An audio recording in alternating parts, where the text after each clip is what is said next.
Garantisce inoltre costantemente, tramite strumento elettronico conta persone o personale di vigilanza, il costante rispetto dei parametri di cui sopra.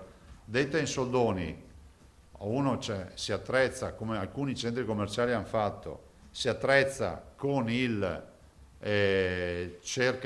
con il conta persone, oppure semplicemente le conta. In caso di mancata installazione del cartello con il limite massimo di compresenze, di presenze di clienti superiore a quello di massimo determinato secondo i suddetti parametri, è disposta obbligatoriamente la misura cautelare dell'immediata chiusura dell'esercizio da parte dell'organo accertatore.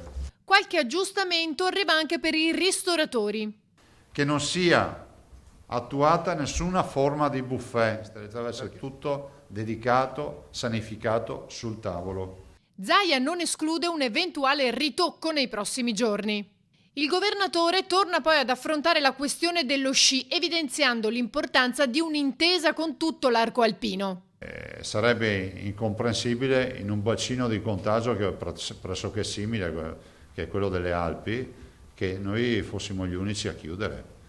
Quindi io auspico veramente che i provvedimenti siano accolti con un accordo europeo, perché non sciare a Cortina, poter sciare a Kitzbühel piuttosto che a Villach o a Bad Kleinkirchenheim o in altre località, a Pramollo, dico che no, cioè non è una bella roba.